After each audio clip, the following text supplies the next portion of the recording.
Товарищи депутаты, продолжаем работу сессии.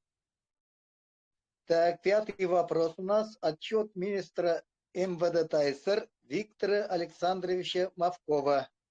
Пожалуйста, Виктор Александрович, слово предоставляем вам.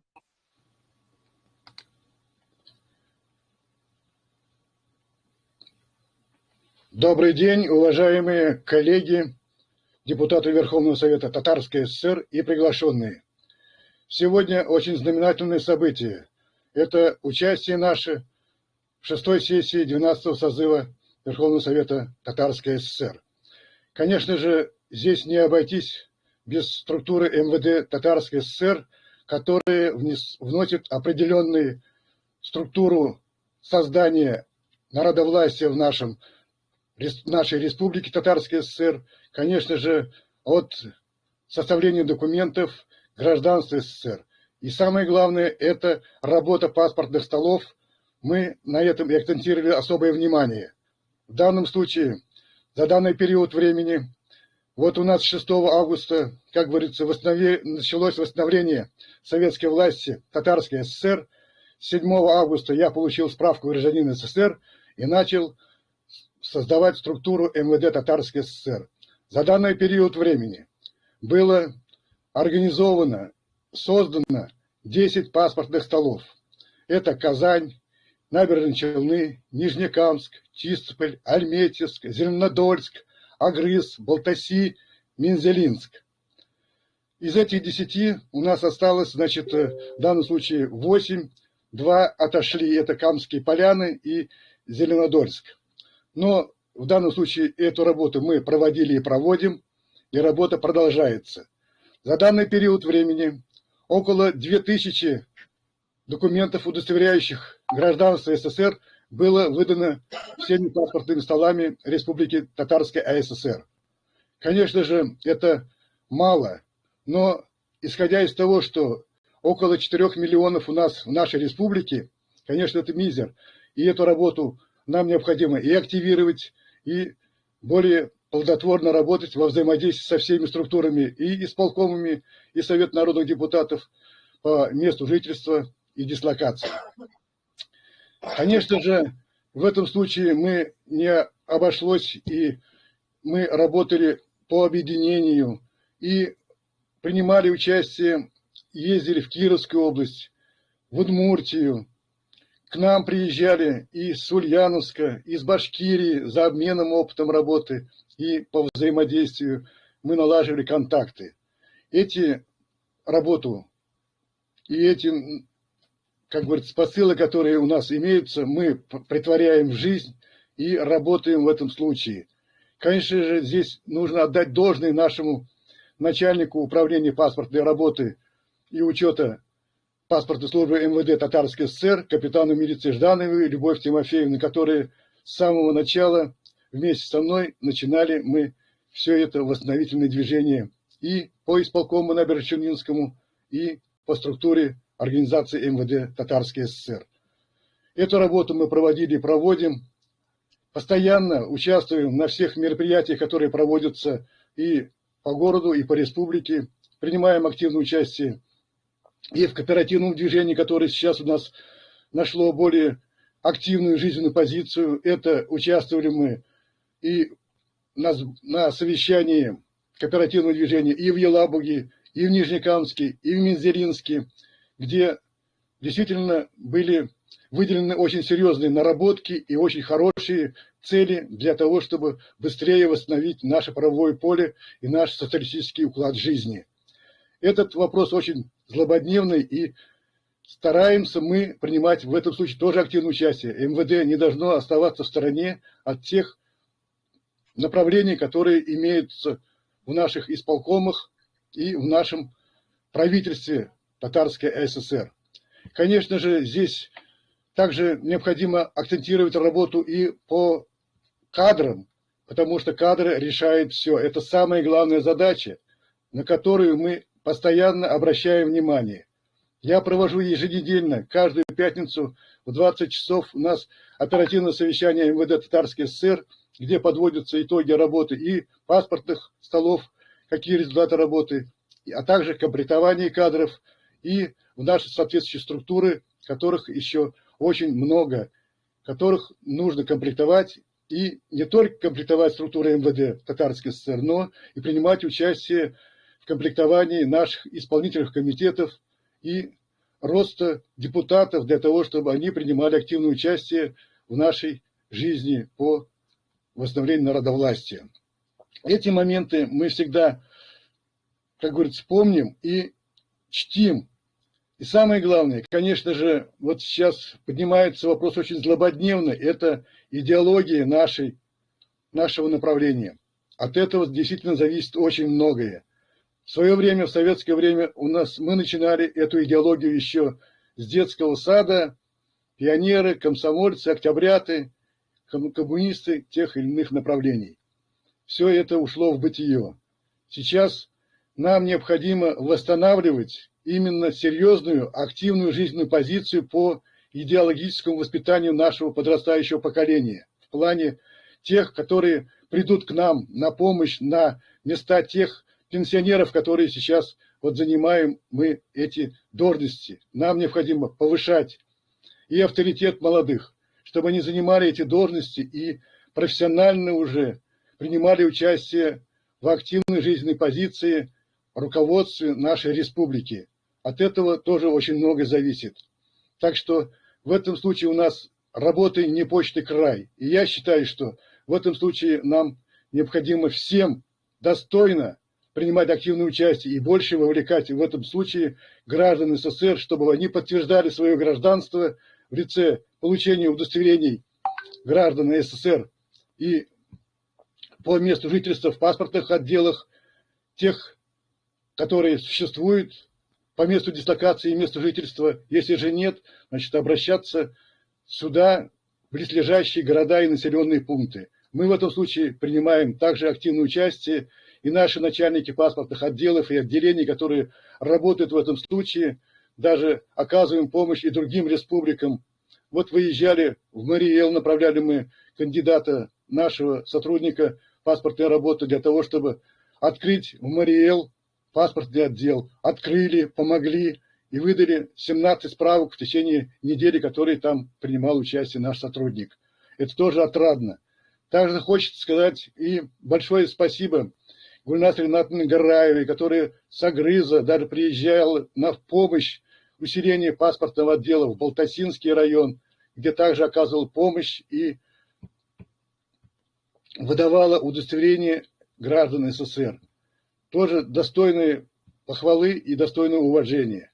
В этом случае также хочется сказать слова благодарности нашему начальнику паспортного отдела УВД города Нижнекамска Прокопьеву Гульсине Мухаммадхановне, который также активно ведет работу по организации и выдаче удостоверений граждан СССР тем гражданам, которые изъявляют желание работать в нашем направлении. А также идет хорошо у них комплектование кадров. В данном случае вот уже 4 человека от нее поступило для того, чтобы поддержать наши восстановительные движения и также комплектование паспортного отдела города Нижнекамска. В этом случае есть положительные моменты. Большое им всем спасибо, конечно, за это участие и за плодотворную работу. Также хочется сказать слова благодарности и Зотовой Вере Михайловне, которая недавно, только с августа месяца, заступила в паспортный отдел города Мензелинска. Также активно принимает участие и выдано очень много справок граждан СССР, удостоверяющих личность.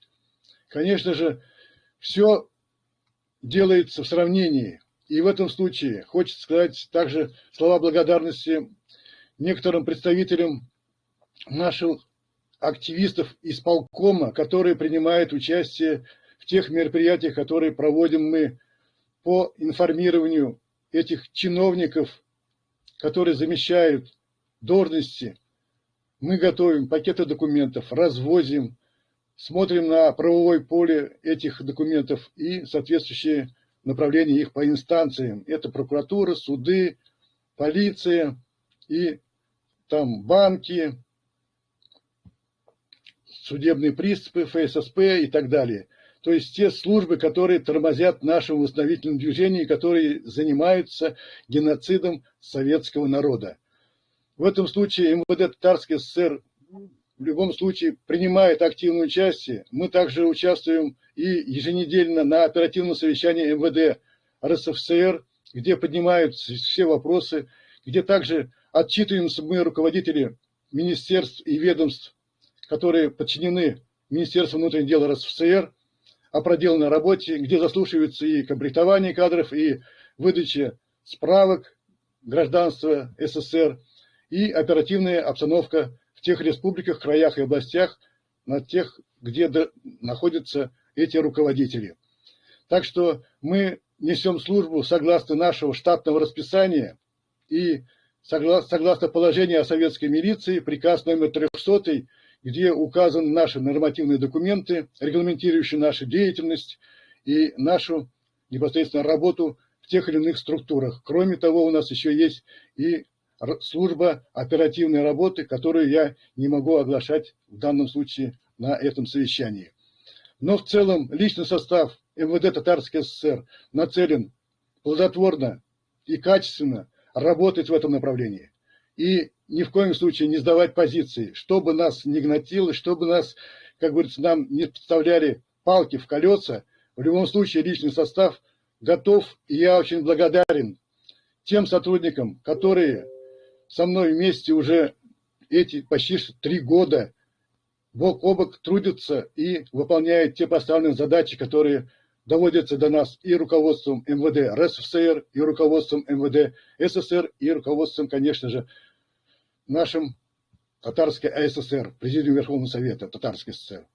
Я думаю, сейчас, так как у нас создается новый костяк Совета Министров Татарской ССР, эта работа будет более активно продолжаться, с учетом того, что вот сейчас очень много было назначено руководителей на соответствующие должности. И это отрадно. Значит, наше движение правое, и мы победим. Обязательно победа будет за нами. Я в данном случае хочу сказать также слова благодарности всем нашим депутатам, потому как мы еще и несем службу и в депутатском корпусе, занимаемся в тех,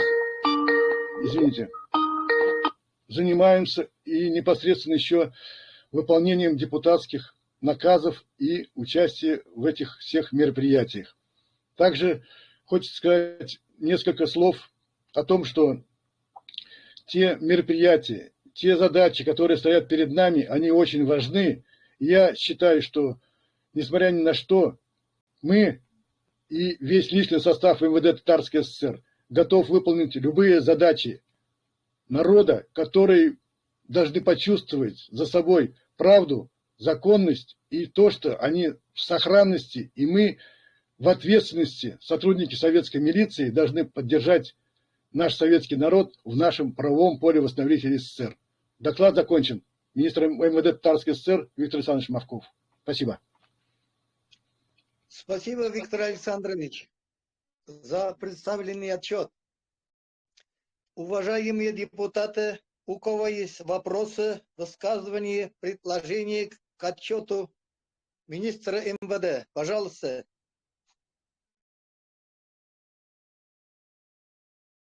Если нет вопросов, высказывания, тогда отчет поставлю на голосование. Товарищи, отчет принимаем в таком порядке. Кто считает работу МВД хорошо, ставит оценку хорошо. Кто считает удовлетворительно, ставит оценку удовлетворительно. Кто считает неудовлетворительно, ставит оценку неудовлетворительно. Так, давайте голосуем. Кто за что принять отчет министра МВД? Голосуем.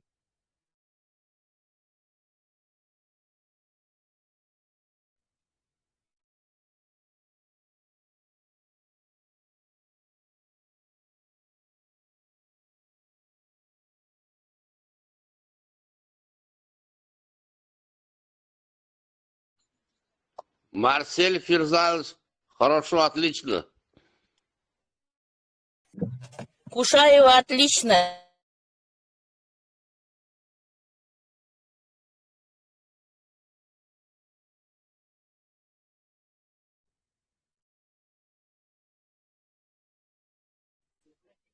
Хорошо, отлично. Продолжаем. Мухаммед Шин, запишите хорошо.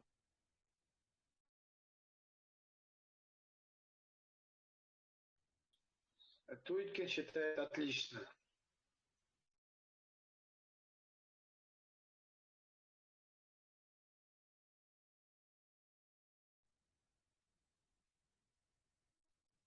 Так, товарищи, давайте подведем итоги.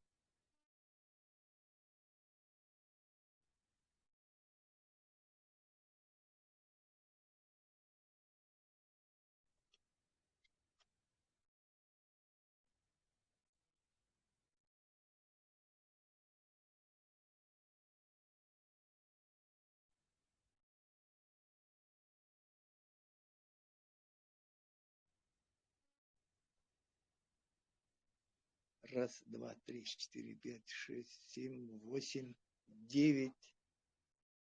Удовлетворительная оценка.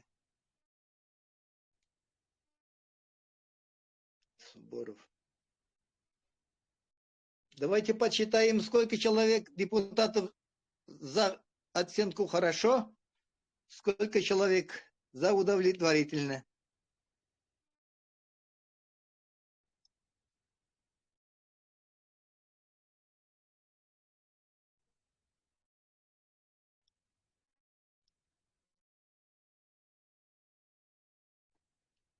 Так, современный регламент. Александр, раз, два, три, четыре, пять, шесть, семь, восемь, 9, 10, 11, 12, 13. Товарищи, вот 14 ответов видно хорошо. Один ответ удовлетворительная оценка.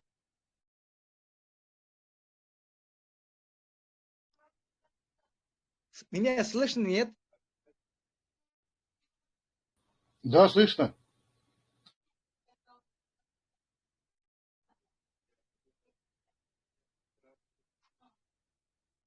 Так давайте, товарищи, все голосуем. Не все еще голосовали.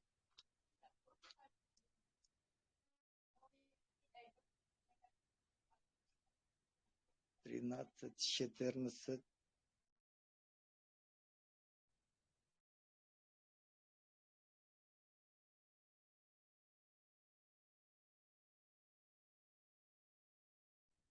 Пятнадцать человек, товарищи, голосовали. В основном оценка хорошо. Остальные голосом сказали.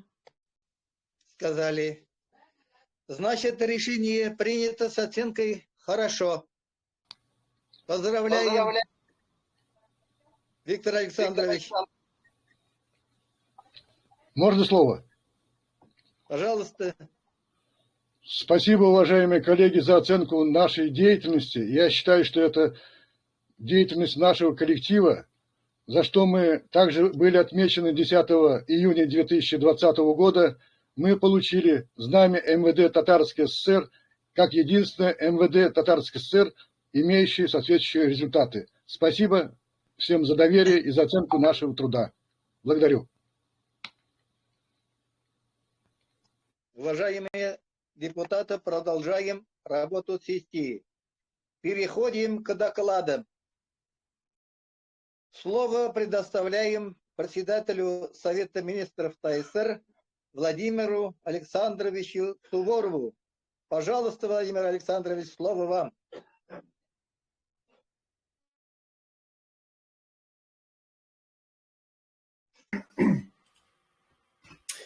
Добрый вечер, товарищи. Всех поздравляю с открытием сессии, всем творческие планы. Дай Бог, чтобы они осуществились. А побольше активности всем депутатам. Вопросов много, вопросы неоднозначные, но их нужно решать. И кроме нас, так как мы собрались здесь их решать, мы должны их решить. Доклад Совета министров ТССР состоит из 4 разделов. Это видение хозяйственной деятельности в обновленном СССР, или как оно будет у нас называться, наше государство, будет известно в ближайшее время. Цели и задачи на переходный период. сельское хозяйство и промышленность Татарстана на сегодняшний день и роль кооперации. Хочу сразу, значит, заметить, что только с 20 января я, как председатель Совмина, приступил к исполнению своих обязанностей. Собрал, в общем-то, министров, которые были, кто-то остался, кого-то нету. Но, слава богу, люди вроде не думают отсидеться, отождаться в лесу, как говорится. И в дальнейшем, когда все придет власть, придут деньги, и они, значит, это будут на коне, будут наверху, и всем будут говорить, какую они огромную работу сделали по становлению советской власти. Вот для того, чтобы так говорить, нужно сейчас уже хорошо работать. А как работать? Да, многие мои министры говорят, что, Владимир Александрович, денег нет, мы не можем то, мы не можем все. Но у вас есть голова, у вас есть компьютеры, собирайте данные, собирайте разведданные, стройте свою работу мысленно, планируйте ее, переносите на бумагу, пишите, согласуйте эти планы с другими министерствами, и вся картинка в ближайшее время, она будет у нас обозначена. Мы будем видеть уже в цифрах все, в количествах, в объемах.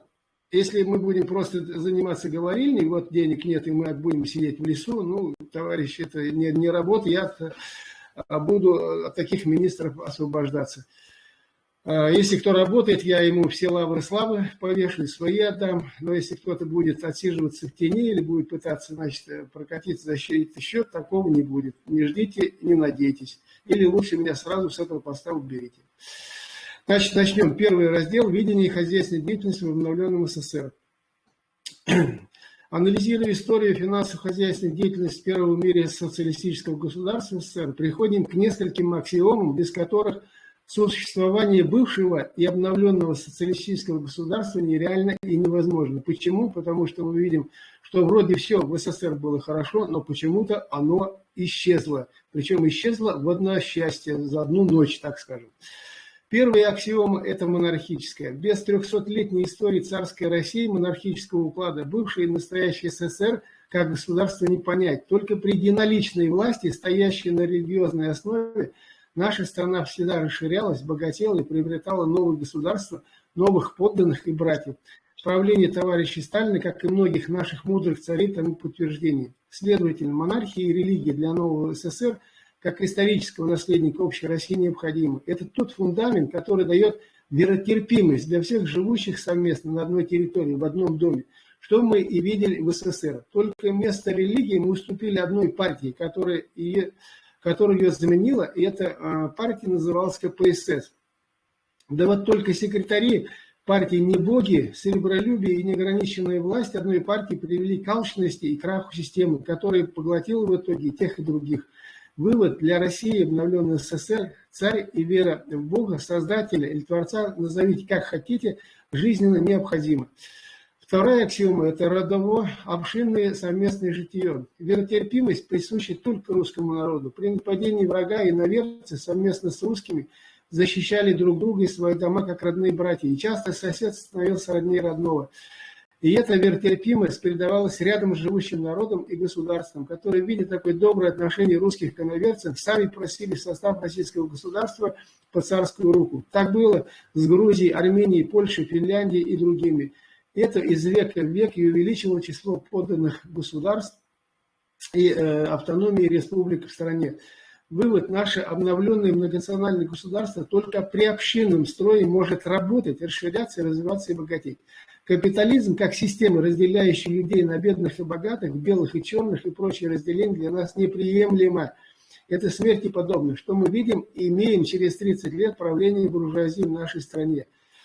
Третья аксиома – это казацкое военное сословие. Охранять огромное государство от набегов и недругов нужна армия. Но где набрать такую огромную армию и на что ее содержать? Царь эту дилемму решил просто. Так как спасение утопающих – дело рук самих утопающих. Просто освободил от налогов всех живущих вдоль границы, дал им волю, вооружил, сделал из них белопахотных крестьян, задание у которых было одно – защищать границу. Создал из них вооруженные народные формирования, то есть казачьи сотни и полки. И эти сотни и полки были не только православные.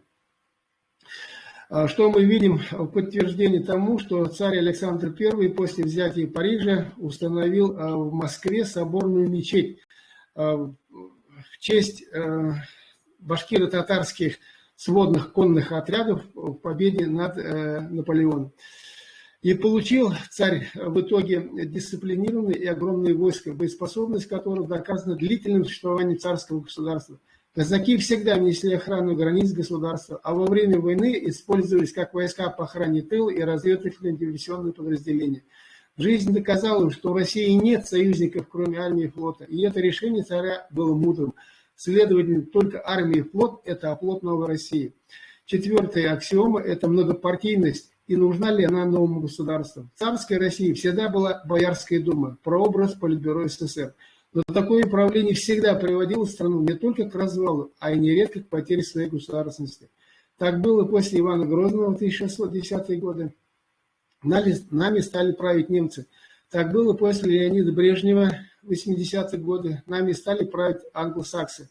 Вывод: 70% думских бояр, а по нашему министру, должны меняться каждые 5 лет, максимум 10. Иначе опять наткнемся на старые грабли.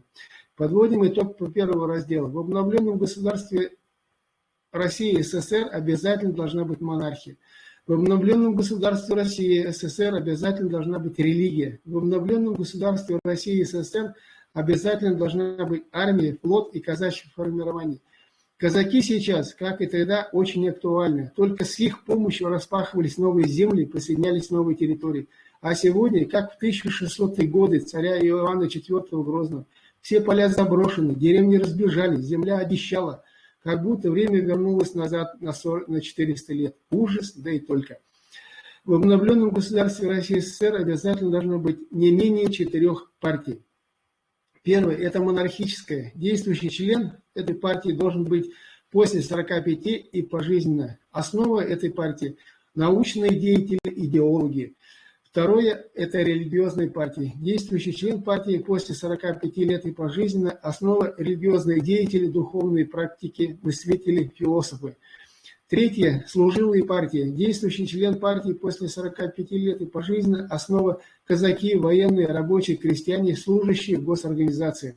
Четвертое – комсомольская партия. Действующий член партии до 45 лет. Основа – казачата, октябрята, пионеры, молодежь, стройотряды, стройки страны.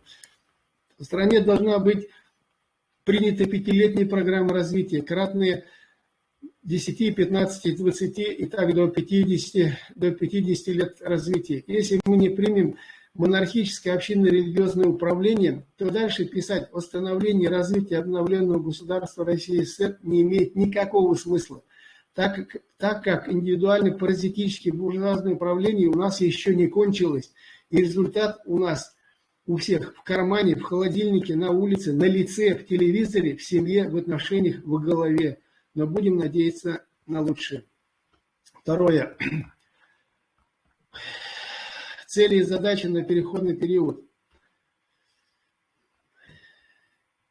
Совмин СССР в своей деятельности должен плотно и постоянно контактировать в первую очередь со всеми исполнительными комитетами Совета народных депутатов на всей территории республики, где у него есть свои платные и доверенные помощники. Это те нервные окончания, которые постоянно дают первичную и правдивую информацию о состоянии дел в конкретном населенном пункте, в конкретном заводе или на полевом стане. В настоящее время переходного периода для Совета министров СССР стоит одна и самая основная задача – собрать полную и достоверную информацию о состоянии дел в промышленности и сельском хозяйстве Татарстана, так как сельское хозяйство признано нами как стратегическое направление, жизненно важное для нас, особенно на переходные и последующие ближайшие 3, 5 и 10 лет. Здесь же необходимо отразить и наличие трудовых кадров, готовых начать трудиться в вышеуказанных отраслях. Без этого невозможно оценить и понять как трудовой, так и сырьевой потенциал республики. Это основная и главная цель и задача. Каждое министерство ведет сбор данных по утвержденному циркуляру, но нужно учитывать тот факт, что Совет министров на сегодняшний день собран в неполном составе, имеет всего 7 членов правительства и приступил к своим функциональным обязанностям совсем недавно. Первое. Министру сельского хозяйства собрать информацию о количестве сельскохозяйственных земель в сельхозобороте и количестве брошенных земель по районам республики, урожайность полей, количество сельхозживотных и птиц в агропромышленных, фермерских и ЛПХ, привесы на откорме, количество агропромышленных комплексов фермерских и ЛПХ и их штат, состояние бонитета почвы. Также необходимо дать общее собственное заключение состояния сельского хозяйства на 2022 год и путях развития на ближайшие 3, 5, 10 лет. Министром лесного хозяйства собрать информацию о состоянии количества лесов по районам Татарстана, объем зрелого леса, готового к вырубке по породам древесины и необходимость срочной посадки молоди по породам в районах республики. Также необходимо дать общее собственное заключение состояния лесного хозяйства на 2022 и путях развития на ближайшие 3, 5, 10 лет. Министру финансов на основании докладов министра сельского хозяйства, лесного хозяйства и других данных подготовить доклад о состоянии экономики республики по отраслям сельскохозяйственного, пищевого, промышленного и бытового направления по районам республики и дать собственное заключение состояния экономики республики Татарстан на 2022 и путях развития на ближайшие 3, 5, 10 лет.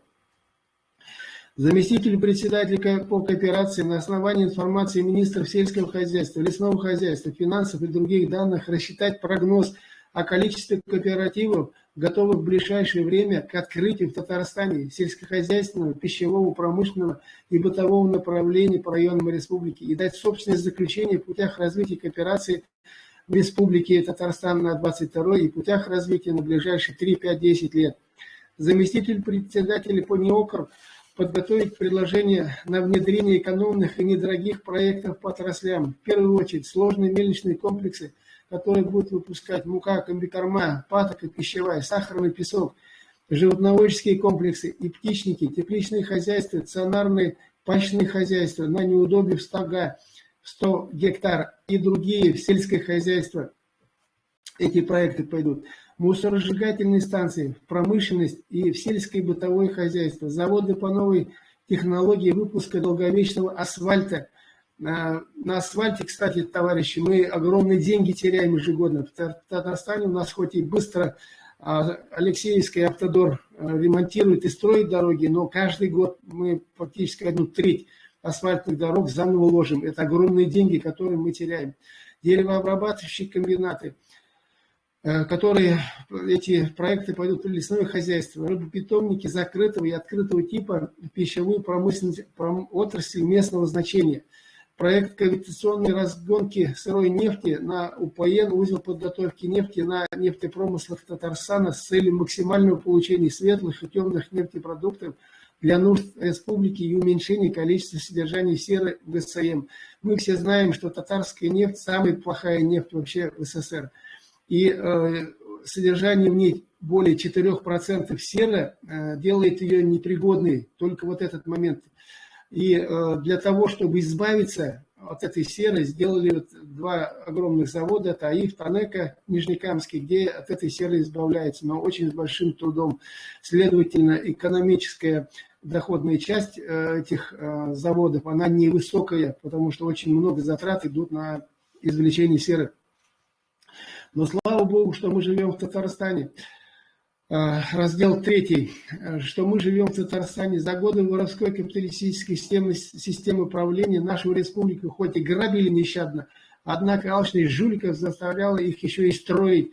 В результате мы имеем увеличение нефтепромыслов в ПАО «Татнефть» в Ульяновской, Самарской, Саратовской, Оренбургской, Кировской областях и Удмуртской республике. По этому моменту хотелось бы сказать, что Татнефть очень мудро проводила политику, агрессивную политику по захвату нефтепромысла в ближайших республиках, которые нам практически в советское время не принадлежали.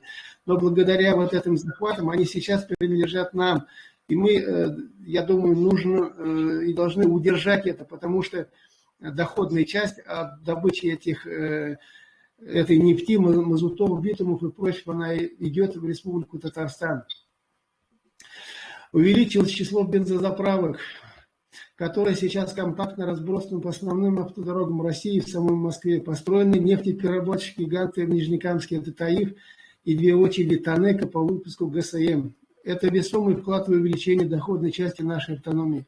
Практически не пострадало сельское хозяйство, хотя и заметное снижение по всем пунктам сельского хозяйства, кроме урожайности полей. Но такие показатели, как поголовье скота, надоим молока, привес на корме, бонитет почвы упали кратно.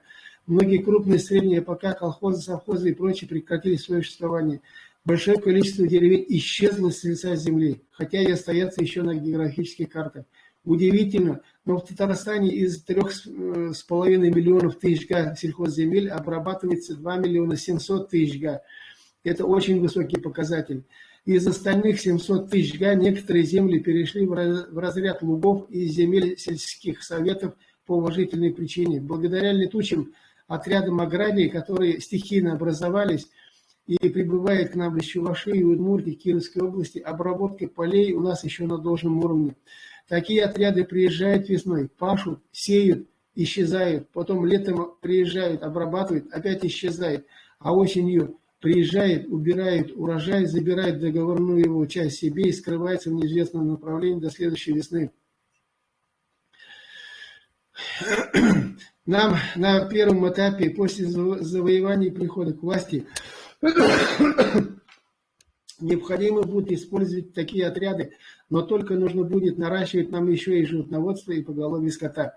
Основной упор необходимо делать на продовольственную программу, а значит на сельское хозяйство в первую очередь, как на самое основное стратегическое направление.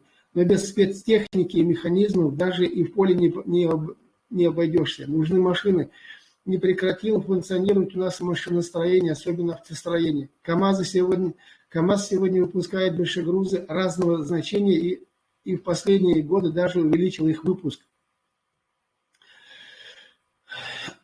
Кроме этого, в свободной зоне Алабуга стали выпускать микроавтобусы и автомобили Ford по лицензии и трактора Беларусь. Это тоже весомый вклад для наших аграрий и транспортников. Хотя пока мы от деятельности этих свободных зон прибыли и не имеем, а только дырку от бублика.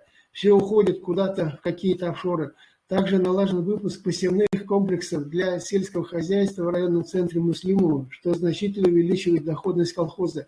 Ведь за один проход такой монстр делает до 8 операций, пашет, высевает, вносит удобрения, культивирует, баранует, прикатывает, выравнивает почву, обращает и пугает состояние дел в лесном хозяйстве. За последнее время власть придержавшие жульки добрались и до лесов республики, стали нещадно вырубать зрелые леса и продавать их эшелонами в Турцию, по примеру дальневосточной тайги.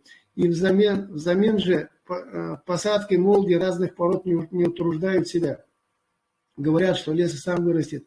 Необходимо немедленно прекратить варварскую вырубку. Построен в городе Нижнекамске за время перестройки ремонтно-вагонное депо для ремонта подвижного состава железнодорожного транспорта. Хорошо развилось и расширилось автодорожное ремонтное предприятие «Дорстрой» в районном центре Алексеевское. Состояние автодорог как республиканского, так и сельского подчинения соответствует оценке 4. И это очень высокая оценка, так как, выезжая в другие области, особенно на север, Кировскую, Удмуртскую, и съезжая с федеральных трасс, там можно вообще колеса оставить и пешком, возможно, доберешься когда-нибудь, куда ты ехал. Построен 4-полосный двухраздельный мост через реку Кама в селе Сорочьи Горы, что значительно увеличило грузопассажиропоток через республику. Благодаря этому увеличилось число кафе, магазинов и платных крупных автостоянок на федеральных трассах, проходящих через автономию. Продолжает строительство автомагистрали Пекин-Москва-Европа через районный центр Алексеевска. Ведется подготовка для строительства обводного моста через реку Вятка в районе села Соколка Мамадышского района. Обновился центральный аэропорт Татарстана, который сегодня принимает все самолеты любого класса и любой грузоподъемности. В полной мере работает аэропорт в городе Бугульме и аэропорт Бегишев на Нижней Каме. Наращивают свои мощности оборонные предприятия в городах Казани, Зеленодольске, Альметьевске, Лениногорске. Но зато ушла в какие-то шаманские закоулки нашей медицины. Не стало врачей общей практики. Все стало платно, а значит милосердие уже исчезло, уже умерло. Ценообразование услуг скачет самопроизвольно или кто на что гораздо. Срочно привести в порядок данную отрасль просто необходимо. Торговля, как и во всем империализме, процветает, продает все и вся, и по несколько раз. И мать родную продает, и отца, и любовь, и детей. Тихий ужас. срочно вернуть деревню Райпо, а в город Пищеторг и Промторг. А для контроля и распределения учета неограниченный народный контроль. Народные массы нужно привлекать широко и не бояться, что где-то они наши недоработки и грязь вынесут на поверхность. Но исполком и райкомы должны быть уведомлены письменно или по WhatsApp, а милиция предупреждает ровно таким же образом. Деятельность полиции за буржуазное время, оценка КОУ, процветает вымогательство, кумовство, сговор, структур, как то ГАИ, прокуратура, МВД, суды, адвокаты. Эти хитросплетения, юридически подкованные, разом мы не разгребем. Нужна будет поддержка КГБ, службы собственной безопасности МВД, исполнительных комитетов на местах и властных структур верхних эшелонов власти и поддержка народа. А остается последняя важная составляющая — социальная обеспеченность.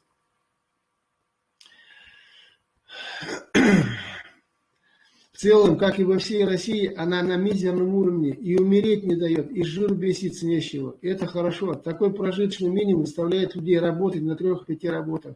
С другой стороны, плохо. Некогда заниматься воспитанием детей. И сейчас воспитывать не пионерия и комсомол, а интернет и секс-просвет. Опять же революция. Когда бы мы еще узнали о сексе? Ведь во все времена у всех народов царской России секс был под грифом табу. Так и говорили: женишься — узнаешь. Не зная почему, тогда и семьи дружные были, детей была целая орава. Да и про разводы никто не думал. Каждая жена цеплялась за мужа, а муж дорожил женой.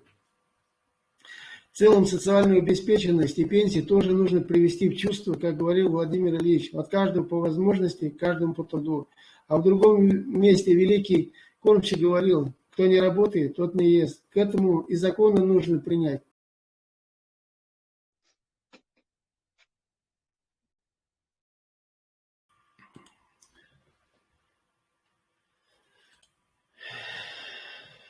Так, продолжим. Слышно меня, товарищи? Хорошо слышно, хорошо. Хорошо. Тогда я немножко назад вернусь, чтобы восстановить. Деятельность полиции за буржуазное время, оценка КОЛу. Процветает вымогательство, кумовство, сговор структур, как то ГАИ, прокуратура, МВД, суды, адвокаты. Эти хитросплетения, юридически подкованные, разом мы не разгребем. Нужна будет поддержка КГБ, службы собственной безопасности МВД, исполнительных комитетов на местах и властных структур в верхних эшелонах власти и поддержка народа. Остается последняя важная составляющая — социальная обеспеченность.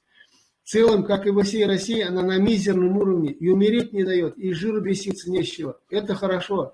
Такой прожиточный минимум заставляет людей работать на 3 и 5 работах. С другой стороны, плохо. Некогда заниматься воспитанием детей. Их сейчас воспитывает не пионерия и комсомол, а интернет и секс-просвет. Опять же революция. Когда бы мы еще узнали о сексе? Ведь во все времена у всех народов царской Руси секс был под грифом строго табу. Так и говорили: женишься — узнаешь. Не знаю почему, тогда мы и семьи дружные были, и детей была целая орава. Да и про разводы никто не думал. Каждая жена цеплялась за мужа, а муж дорожил женой. В целом социальную обеспеченность и пенсии тоже нужно привести в чувство, как говорил Владимир Ильич. От каждого по возможности, каждому по труду.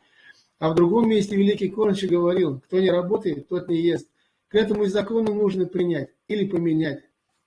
Более 3 месяцев не устроился на работу — уголовная статья и принудительное трудоустройство. После 18 лет не трудоустраивается — статья за тунеядство или направление спецпоселения, народное хозяйство, колхоз. В 20 лет нет детей — плати налог на бездетность. Развелись супруги — никакой помощи от государства, кроме алиментов от второго супруга, если дети остались с первым родителем. Иначе такие молодожены после каждого чиха разбегаться, разводиться станут. Нужно брать на себя не только удовольствие по жизни, но и права и обязанности по содержанию второго супруга, детей дома. В Советском Союзе по этому вопросу была прореха.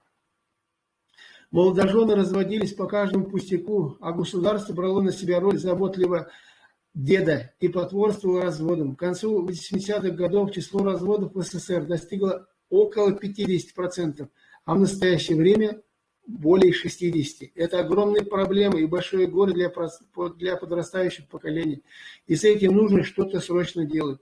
Известно от предков: чем прочнее семья как ячейка общества, тем прочнее само общество и государство. В целом экономика Татарстана в целом экономики Татарстана во время сдачи власти и перехода в обновленный СССР России можно уверенно поставить оценку 2 с плюсом. Теперь 4-й момент. Немного о кооперации. Я думаю, Манур Мирсаитович более широко осветит эту тему, но раз уж она у меня тут немного отражена, я ее прочитаю. Кооператив – это собрание людей, объединенных одной целью – получения дополнительного продукта или дохода при равном вложении коллективного труда.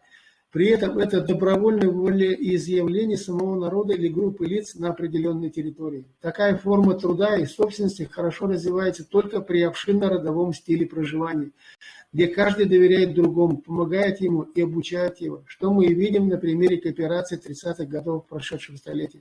Мудрый Сталин верно подметил эту особенность нашего народа и стал широко использовать кооперативы в стране. И как следствие дефицит исчез, а дефицит был, как правило, в оказании услуг населению. Это, как правило, ремонт квартиры, обуви, одежды, автомобилей, мостов, дорог, холодильников, телевизоров, телефонов, а также проведение неокрестьянских работ и не только в сельском хозяйстве. Более 15% трудоспособного населения трудились в них. С приходом к власти господина Хрущева ситуация изменилась. Многие кооперативы позакрывались по желанию мудрой партии КПСС. И как следствие появился дефицит на ровном месте. Кроме всего прочего, он разжигает в людях алчность, жадность, гордыню, приспособленчество. А от подпольных цеховиков разжигает жадность, еще больше алчность. Безнаказанность этих приспособленцев покрывалась взяточеством и на самом верхнем эшелоне власти и КПСС, что и явилось в конце 80-х годов одной из причин развала великого и могучего. Кооперация как форма свободного труда хорошо подходит для нашего народа. Да вот только необходима законодательная база под народные движения, чтобы никакой другой партийный деятель не смог закрыть или частично упразднить кооперативное движение. Кооперативам нужно просто помогать законодательно и финансово и направлять их деятельность. Вот и все. С уважением к вам, Суворов. Благодарю. Спасибо вам, Владимир Александрович, за предоставленный доклад. Товарищи депутаты, какие будут вопросы, предложения к докладу?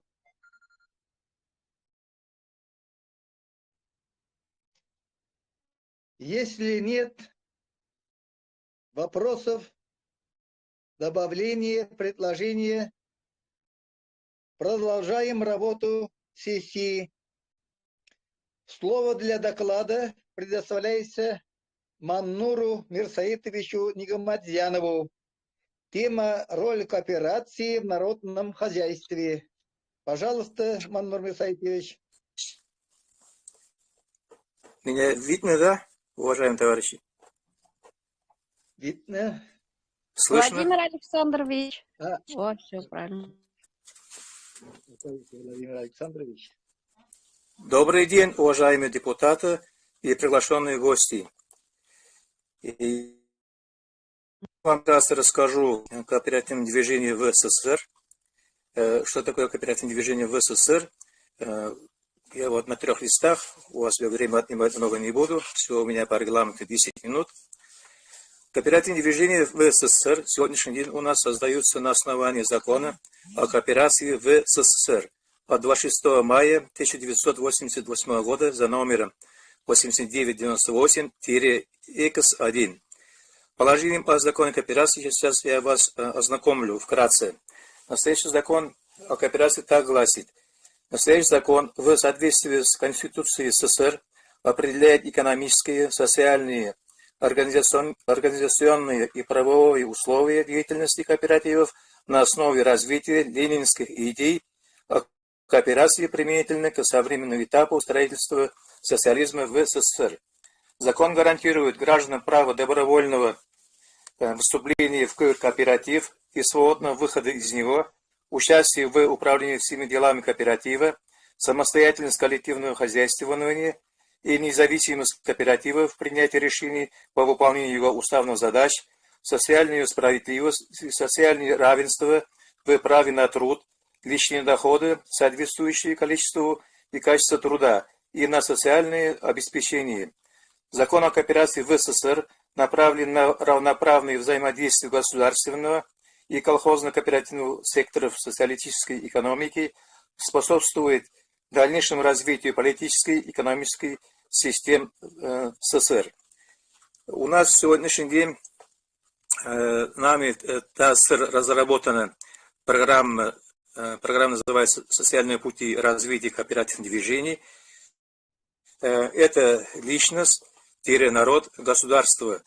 А при сегодняшний день у нас наоборот, при нашем строе РФ, на первом месте стоит государство, на втором месте народ, только в последнем месте личность, то есть мы, личные дворы.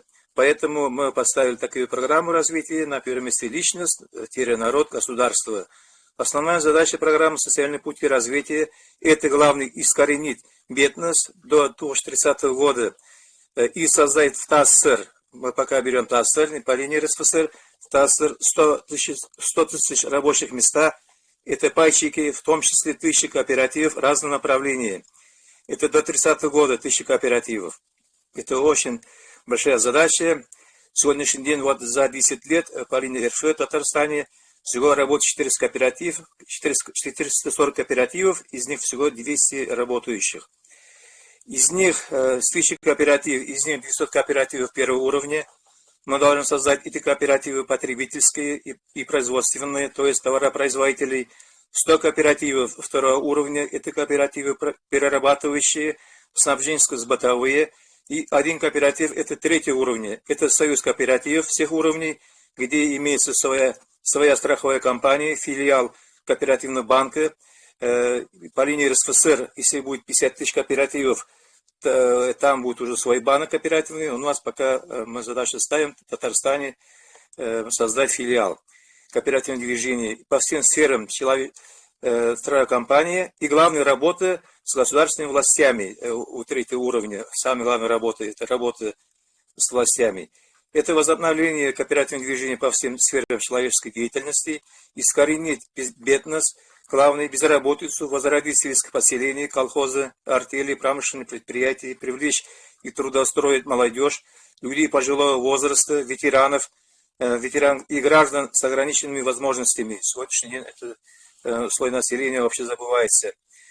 Что такое кооператив? Это экономическое предприятие, которое основано благодаря взаимопомощи и совместной деятельности участников, то есть пайщиков. Кооператив напрямую связан с интересами экономического характера своих членов.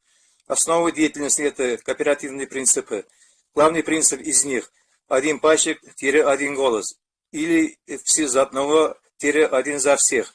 Кооперативное движение повлечет за собой улучшение условий жизни жителей этой территории за счет развития социальной инфраструктуры, проведения новых коммуникаций в села и деревни, газ, вода, канализация, открытие новых учреждений здравоохранения и образования, больниц, детских садов, школ, училищ, техникумов, филиалов, институтов.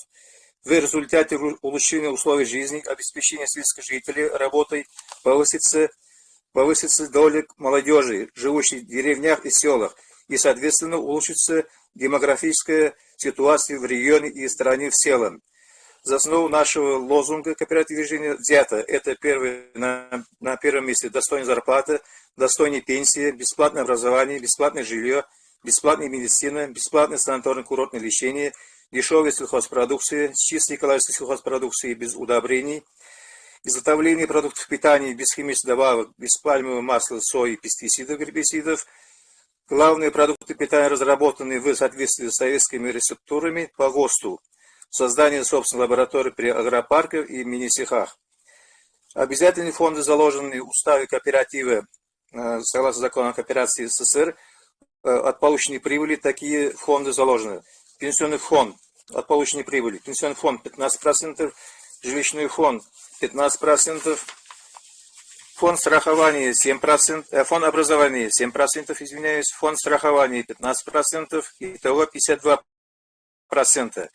Дальше идем. Фонд развития производства 14%, пополнение уставной капитал кооперативного банка СССР 10%, фонд взаимопомощи, дни рождения, рождение ребенка, свадьбы, форс-мажорные обстоятельства, похороны 4%. Главный, заложенный от получения прибыли, главный фонд дополнительной зарплаты, раньше назывался на 13 зарплаты.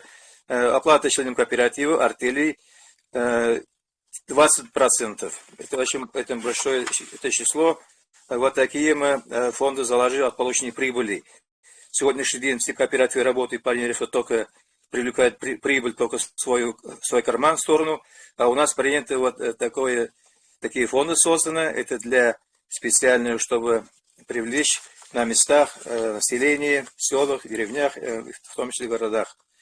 Итого 48% получается, всего 100%.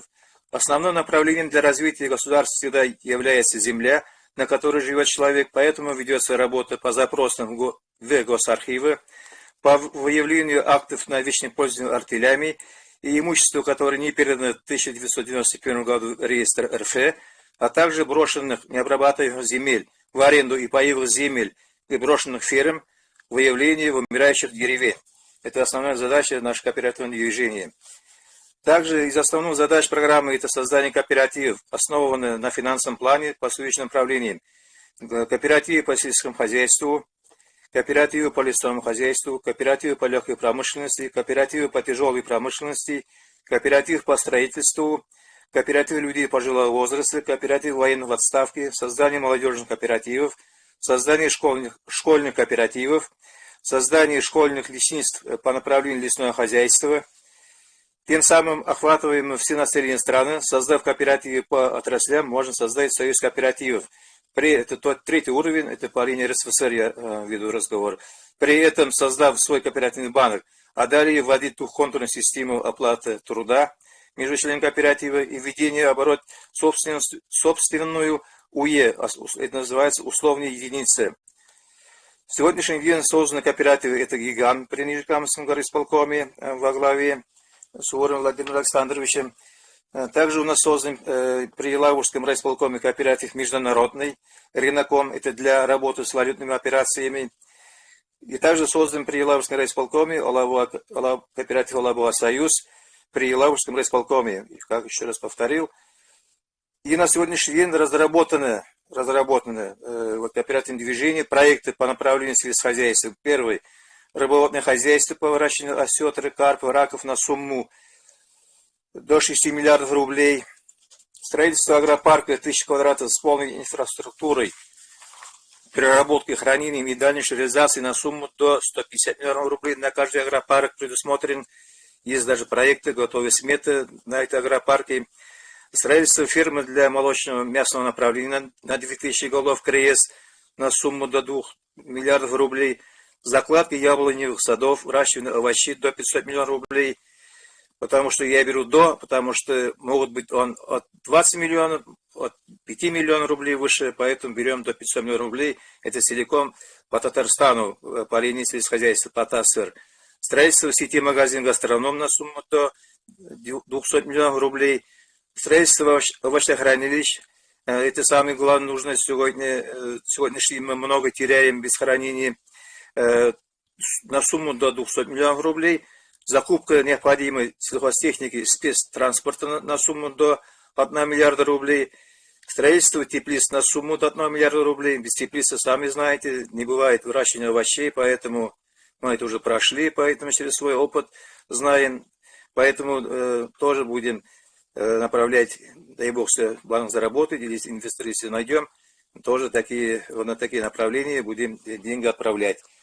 Также ведется работа по созданию кооператива и разработан финансовый план по направлению лесного хозяйства. На территории ТАССР имеется лес на корню, который отмирает ежегодно в количестве 1 миллион кубов. То есть лежат лес прямо под ногой. Только его можно поднять, уметь надо поднять, использовать. А следовательно, можно использовать его на переработку и дальнейшего изготовления из него продукцию древесной мука. А также для таких отраслей, как нефтехимическая отрасль, оборонная промышленность, это идет именно древесная мука. Изготовление пеллетов для отопления, эти пеллеты называются топливные гранулы, кто не понимает, для отопления частных домов, ГРЭС, ТЭС, которые работают на мазуте. Сегодня еще много, у нас 20% в Татарстане работают ГРЭСы на мазуте. Это связано с выбросом СО2, поэтому мы должны до 1% надо уменьшить. Это наше здоровье, это связано с экологией. На такие темы тоже мы работаем.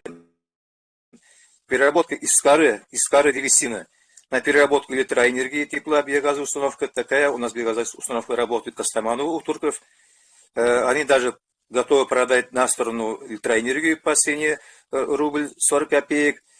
Но для этого Татэнерго наша система не дает приобрести эту электроэнергию.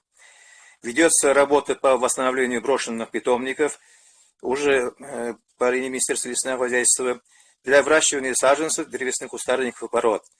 Потому что без саженцев, если мы не выращиваем, его себестоимость очень высокая. Когда сами будем выращивать саженцы, его себестоимость будет разы ниже. Поэтому на этом направлении работаем и будем работать. Вместо старых вымерших деревьев посадить ценные породы дерева, такие как сосна, лиственница, дуб. Тем самым мы помогаем природе омолодить лесной фонд. Необходимы инвестиции на покупку спецтехники, изготовительные пакетирующие механизмы, лесовоза, оборудование, станки для переработки, легковозводимые здания, организации инфраструктуры размера до 3 миллиардов рублей. До 3 миллиардов рублей предусмотрено на развитие кооператива по линии Министерства лесного хозяйства. Также у нас разработана программа нами. Первый. Личный двор-ЛПХ. При условии наличия земель на гектары, находящихся в наличии пределов населенного пункта. На поддержку каждого двора ЛПХ на силе предусмотрено выделение денежных средств в сумме 1,5 миллиона рублей. Из них 500 тысяч рублей на строительство мини-фермы, 500 тысяч рублей на закупку животных для бычки. До 8 голов они обязаны будут держать нетеля на молочном направлении. И покупка мини-трактора со всем оборудованием на 500 тысяч рублей. Второе. Развитие КФХ, крестьянско-фермерского хозяйства, зарегистрированных до 2 лет мы берем за основу. При наличии земель не менее 2 гектаров, расположенных за пределы населенного пункта, это земли сельхозназначения. По этой программе на развитие коневодства, овощеводства, кролики, козеводства, зерноводства, ягодного кластера, кладка сада, рыбоводство птиц, в том числе бройлерные птицы, куры, несушки, гуси, утки и индюки, будет выделяться до 4 миллионов рублей денег. А на развитие животноводчества в молочном направлении КРС будет выделяться до 7 миллионов рублей денег. Это на развитие КФХ. На развитие семейных ферм. Это существующим КФХ более 2 лет. Им предусмотрено на развитие животноводства в молочном направлении выделение денежных средств до 30 миллионов рублей, а на развитие КРС, коневодства, овощеводства, козеводства, птицеводства рассмотрено выделение денежных средств до 20 миллионов рублей. Исходя из изложенного, у кооперативного движения есть будущее. Мы будем работать на благосостояние народа и любимой нашей Родины. Доклад закончен. Спасибо за внимание. Спасибо вам, Маннур Мирсаитович, за предоставленный доклад. Уважаемые депутаты, у кого будут вопросы Маннуру Мирсаитовичу? Если вопросы, предложения нет, тогда продолжаем работу сессии. Следующий доклад министра финансов ТАСР. Докладом выступит Зинаида Павловна Ибрагимова. Пожалуйста, Зинаида Павловна, вам слово. Благодарю. Ну, это уж не такой доклад, ознакомительный процесс. Я благодарю Маннура Мирсаитовича, Владимира Александровича за очень хорошие, плодотворные доклады. Прям вообще замечательно. Добрый день, уважаемые депутаты и приглашенные. Основными задачами финансового управления республики являются, как вы знаете, мобилизация денежных средств, направление их в соответствии с утвержденными планами на финансирование мероприятий по развитию народного хозяйства, дальнейшему улучшению социально-культурного бытового обслуживания населения, экономически обоснованное планирование доходов, расходов бюджета республики.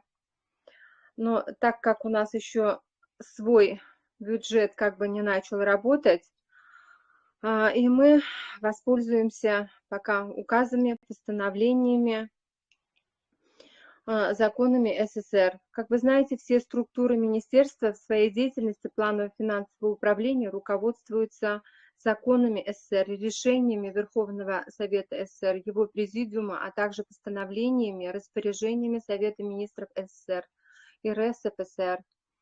И сейчас я бы хотела ознакомить вас с новыми указами Президиума Верховного Совета СССР. Это указы прям буквально, которые недавно на днях появились, но они для нас имеют уже очень важное значение. Указ Президиума Верховного Совета СССР об установлении минимального размера оплаты труда. В целях повышения уровня жизни трудящихся Президиум Верховного Совета Союза социалистических республик постановляет установить минимальный размер заработной платы в сумме 780 советских рублей. Совету министров СССР разобрать тарифную систему оплаты труда, разработать тарифную систему оплаты труда рабочих и схему должностных окладов. Указ вступает в силу с момента подписания. Этот указ подписывают Марина Владимировна Пугачева и секретарь Президиума Верховного Совета СССР Райхерт. Вы знаете, что у нас минимальный размер заработной платы был 1010 рублей. Его немножечко убавили из-за того, чтобы уравновесить вот этот уровень жизни трудящихся. В целях совершенствования заработной платы был издан другой указ Президиума Верховного Совета СССР. Это об установлении тарифной системы оплаты труда в СССР. В целях совершенствования организации заработной платы Президиум Верховного Совета СССР постановляет: первое, установить тарифную систему оплаты труда. Второе, Совету министров СССР разработать тарифные сетки, ставки, должностные оклады для различных отраслей народного хозяйства. Указ вступает в силу с момента подписания. Указ был подписан 15 января 2022 года за номером римским 12-295. Подписывает также Пугачева и Райхерт. И третий немаловажный указ Президиума Верховного Совета СССР – это о подсчете трудового стажа в период интервенции. Президиум Верховного Совета СССР на очередном заседании проанализировал действия группы стран, осуществивших интервенцию и вмешательство во внутренние дела Союза Советских Социалистических Республик, в нарушение декларации о недопустимости интервенции и вмешательства во внутренние дела государств, принятой резолюцией 36/103 Генеральной Ассамблеи от 9 декабря 1981 года, на территории Советского Союза действуют специальные организации невоенного характера, якобы в целях обеспечения условий жизни гражданского населения путем поддержания основных общественно полезных служб, распределения помощи и организации снабжения. Отмечено, что методы завоевания территорий претерпели существенные изменения. Советское государство находилось под внешним управлением с 1992 года. Политическое, информационное, экономическое вмешательство во внутренние дела Советского Союза создали угрозу свободе народа, суверенитету, политической независимости и территориальной неприкосновенности государства, его политическому, экономическому, социальному, культурному развитию, а также поставили под угрозу международный мир и безопасность. Руководство страны сочло необходимым принять меры социальной защиты граждан, проживающих на территории страны в период интервенции и не имеющих возможности трудоустроиться. В целях повышения уровня жизни лиц пенсионного возраста, не имеющих по независящим от них причинам трудового стажа для начисления пенсии по старости, Президиум Верховного Совета Союза социалистических республик постановляет: первое. Период интервенции и вмешательства во внутренние дела Союза Советских Социалистических Республик с 18 августа 1991 года по 26 апреля 2020 года приравнять к оккупационному периоду. Второе. В трудовой стаж, помимо работы в качестве рабочего или служащего, засчитывать: а. Проживание на территории СССР в период интервенции, 2 года проживания в указанный период приравнять к 1 году трудового стажа. Б. Депутатскую деятельность, направленную на восстановление органов государственной власти и народного хозяйства в период с 15 сентября 2019 года по настоящее время. Указ подписывают председатель Президиума Верховного Совета СССР Марина Владимировна Пугачева, секретарь Президиума Верховного Совета СССР Райхерт. Москва, 2 февраля 2022 года, за номером 12-298. Вот такие появились новые указы. Я думаю, что особенно последний указ, это для нас, для пенсионеров, это вообще замечательный указ. И я бы еще хотела подвести итоги нашей маленькой работы за последний квартал 2021 года по бухгалтерскому учету. Табеля, ведомости и отчеты по подоходному налогу, которые через меня проходили, все подписаны Светланой Алексеевной Власовой, министром финансов, и на проверку они прошли, и подписанные отчеты я всем разослала. Благодарю за работу. Вот у меня все на сегодняшний день. Благодарю за внимание. Первый день 6-й сессии 12-го созыва Верховного Совета СССР объявляю закрытым. Благодарю всех за активную работу. Завтра, 8 февраля, продолжаем работу сессии. Начало сессии в 13:00 московского времени. Всего доброго всем. До свидания.